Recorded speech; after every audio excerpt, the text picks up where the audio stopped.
दोस्तों, आज के वीडियो में मैं आपको एक बहुत ही अजीब सी घटना सुनाने वाला हूँ।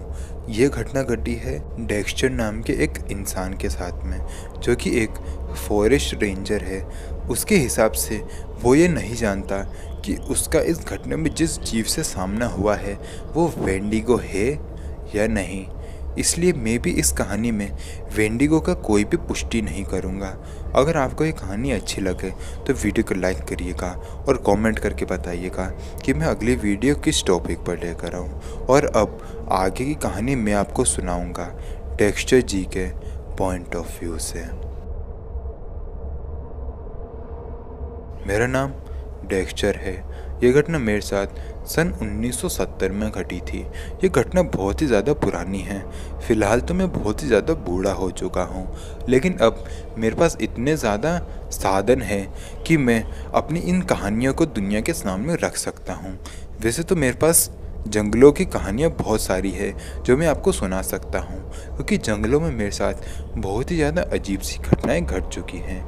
लेकिन एक ऐसी घटना जो मैं अपनी ज़िंदगी में कभी नहीं भूल सकता, वो आज मैं आपको बताने जा रहा हूँ। ये घटना जब मेरे साथ घटी थी और ये घटना जब मैंने अपने ऑफिसर्स को बताई थी तो उन्हें मैं पागल लग रहा था, और इसी वजह से मेरी नौकरी भी चले गई थी। 1970 में मैं एक फॉरेस्ट डिपार्टमेंट में काम किया करता था। मैं अमेरिका के फॉरेस्ट डिपार्टमेंट में काम करता था।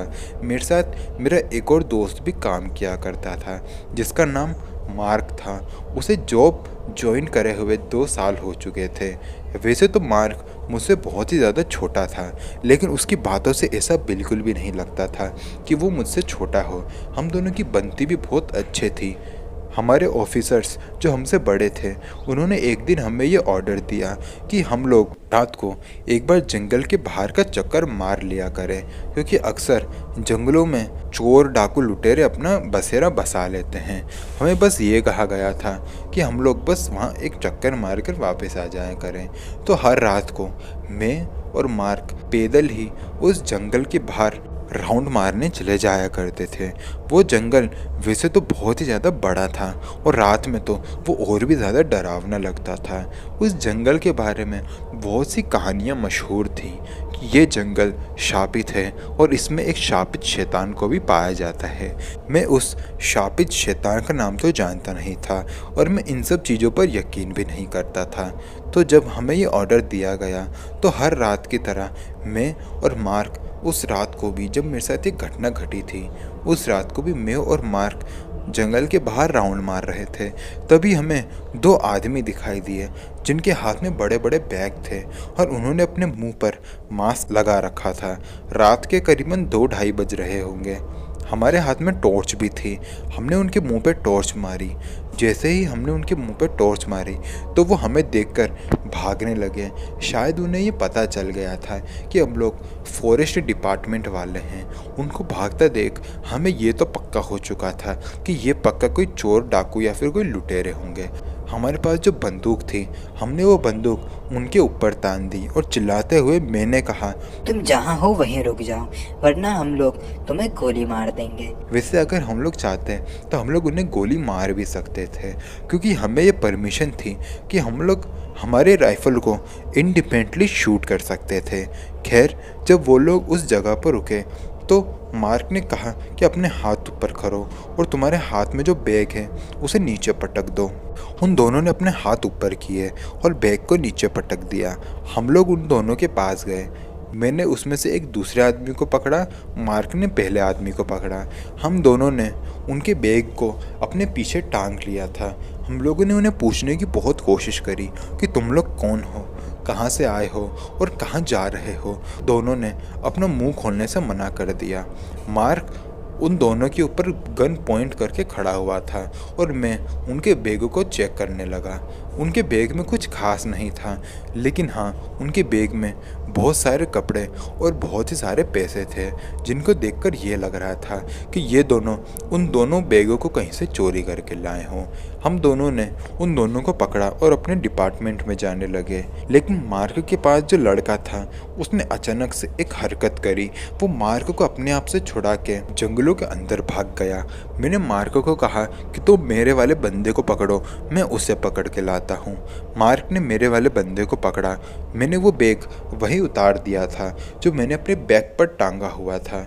मैंने उस बैग को वहीं छोड़ा और अपनी गन को अपने हाथ में लेते हुए उस आदमी के पीछे भागने लगा। अभी तक तो वो आदमी मुझे क्लियरली नज़र आ रहा था, लेकिन करीबन 10-15 सेकंड बाद वो जंगलों के न जाने कौन से हिस्से में घुस गया कि मुझे वो दिखाई नहीं दे रहा था। लेकिन हाँ, उसके भागने की आवाज़ें मुझे अभी भी सुनाई दे रही थी, क्योंकि उसके पैर सूखे पत्तों पर पड़ रहे थे। और सूखे पत्तों पर पैर पड़ने के बाद कैसी आवाज़ें आती हैं ये मुझे आपको बताने की ज़रूरत तो है नहीं। मैं उस आवाज़ को पीछा करते करते ही उसके पास जा रहा था, लेकिन धीरे धीरे करके उसकी आवाज़ें भी मुझे आना एकदम बंद हो गई थी। पहले तो वो आवाज़ें आ रही थी, फिर वो आवाज़ें धीरे धीरे करके कम हो गई, जिसको सुनकर ये पता चल रहा था कि वो इंसान अब मुझसे दूर जा चुका है और अब मैं उसे नहीं पकड़ सकता। फिर तभी मैंने ये देखा कि कोई चीज़ जो मेरे साइड वाले पेड़ से कूदते हुए किसी दूसरे पेड़ पर गई है।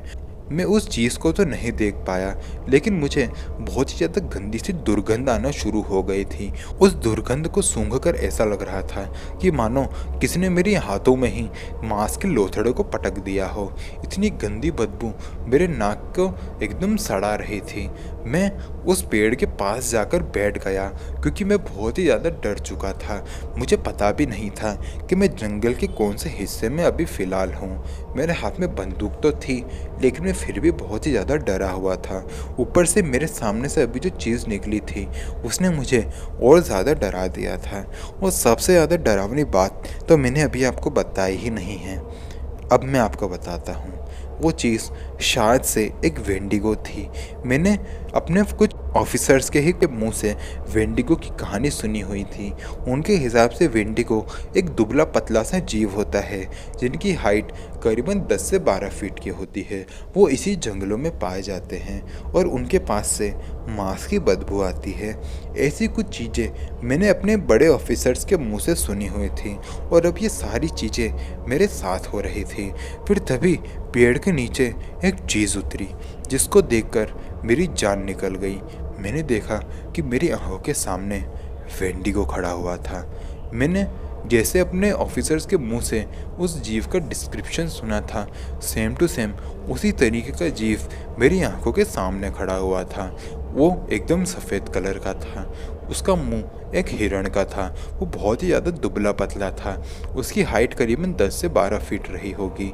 वो गुर्रा रहा था। उसके मुंह से खून भी टपक रहा था, जिसको देखकर ऐसा लग रहा था कि मानो ये अभी अभी किसी का शिकार करके आया हो। वो धीरे धीरे करके मेरी तरफ बढ़ रहा था। मेरे पास जो बंदूक थी मैंने उसे उसके ऊपर तान दिया। मेरी बंदूक को देखकर वो जीव वहीं का वहीं खड़ा हो गया। उसको देखकर ऐसा लग रहा था कि मानो उसे बंदूकों के बारे में अच्छी जानकारी हो। वो मुझे ऐसे तरीके से देख रहा था जैसे वो मुझे अभी के अभी चीर फाड़ के खा लेगा। उसकी आंखें पीली रंग की थी, जो कि सीधा मुझे ही देख रही थी। मैंने उसके ऊपर 2 फायर कर दिए। उन 2 फायरों को सुनकर वो वेंडिगो भागते हुए जंगलों के अंदर चला गया और मैं फिर उसके अपोजिट डायरेक्शन में भागने लगा। लेकिन मुझे मेरा दोस्त नहीं दिख रहा था। मैं एक पेड़ के नीचे जाके बैठ गया और मैं बहुत ज़्यादा डरा हुआ था। मेरे साथ अभी क्या घटना घटी थी ये मुझे समझ में नहीं आ रहा था। फिर तभी मुझे किसी की आवाज़ आना शुरू हुई। उन आवाज़ों को सुनकर ऐसा लग रहा था कि बहुत सारे लोग मेरी तरफ ही बढ़ चलकर आ रहे हों। वो आवाज़ें मार्क की थी और हमारे डिपार्टमेंट के और भी ऑफिसर्स थे जो मुझे ढूंढते हुए जंगलों के अंदर आ गए थे। जब वो लोग मेरे पास आए तो मैंने उन्हें वो पूरी घटना बताई, लेकिन उनमें से किसी ने भी मुझ पर यकीन नहीं किया। मैंने मार्क को भी ये घटना बताने की बहुत कोशिश करी, लेकिन उसने भी मुझ पर यकीन नहीं किया। मैंने उसे कहा कि मैं उस आदमी को ढूंढते हुए जंगल के अंदर आया था, लेकिन अब वो आदमी तो गायब हो गया। लेकिन मुझे एक अजीब सा जानवर दिखाई दिया था, शायद वो वेंडिगो था। मेरी ये वेंडिगो की बात सुनकर कोई भी मुझ पर यकीन नहीं कर रहा था। मैंने ये बात इतनी ज़्यादा बार अपने ऑफिसर्स को बताई कि उन्हें मैं पागल लगना शुरू हो गया था। उन्होंने तो मुझे पागल करार भी दे दिया था और कुछ दिनों के लिए मुझे अपनी जॉब से हाथ भी धोना पड़ गया था। लेकिन कुछ दिनों बाद भी जब मैं ठीक नहीं हुआ उनके हिसाब से, बल्कि असलियत में तो मैं ठीक ही था। मैं उन्हें सच्चाई बता रहा था, लेकिन उनके हिसाब से तो मैं पागल ही था, जिस वजह से उन्होंने मुझे जॉब से भी निकाल दिया। उसके बाद मैंने कोई दूसरी जॉब करनी शुरू कर दी। उसके बाद मैंने ये घटना ज़्यादा लोगों के साथ शेयर करना बंद कर दी। और आज के ज़माने में जब इतने सारे प्लेटफॉर्म हैं, जब मैं अपनी ये घटना लोगों के साथ शेयर कर सकता हूँ, तो फिर आज मैं घटना आपके साथ शेयर कर चुका हूँ। तो दोस्तों, अगर आपको वीडियो पसंद आई तो वीडियो को लाइक करिएगा और कमेंट करके बताइएगा कि अगली वीडियो में किस टॉपिक पर लेकर आऊँ। मिलते हैं अगले वीडियो में, तब तक के लिए जय हिंद, जय भारत।